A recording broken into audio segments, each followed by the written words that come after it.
Hey everyone, welcome back to the channel. I'm Stuart Victor Echo 9 Charlie Foxtrot. In this video, I want to bring up something that's rather disturbing or alarming or just sometimes darn right rude.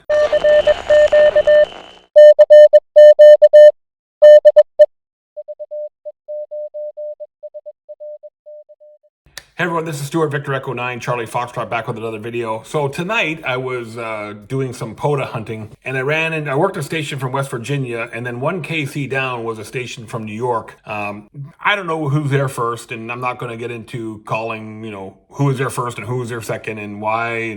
But anyway, what's alarming about it is I let the station in New York know that there was a station 1 KC up that he was splattering over, and the response that I got was not the most ham radio professional-like response. I'm not going to go into details on the whole exchange. I was just doing my duty to let this person know that, hey, you know what? There's a station 1 KC up that you're splattering over, and this operator's response to me was, well, maybe he's splattering over me, which is true. There's no falsehood to that. But the conduct of amateur radio is much more professional in tone, and and this was up over up higher on the 20-meter band, and it was just, the conduct was shocking. And it's not just this one experience. I'm seeing this a lot. I belong to the Big Gun Friendship Net that meets on 7.128 on Monday, Wednesdays, and Fridays, and we're getting intentionally QRM from Mexican or Spanish speaking stations almost every night. There's lots of QRM happening on the 14247 DXnet every day.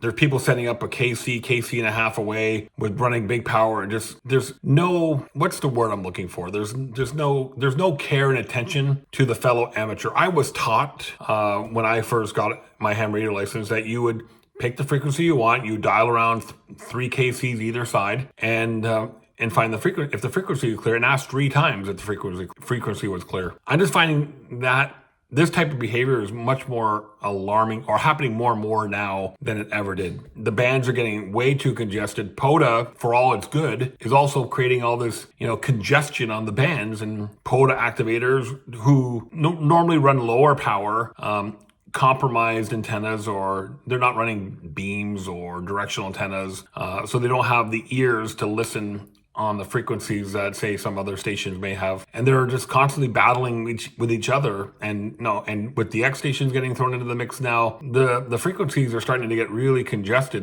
But that's not a problem. It's the lack of professional operating, which is a concern for me. Anyway, I'd love to hear what you think. Leave a comment below. Let me know what you think about this type of experience, what your experience has been on the bands. If you see, unprofessional amateur radio operating happening more and more, I just don't know how to. I don't know how we address it.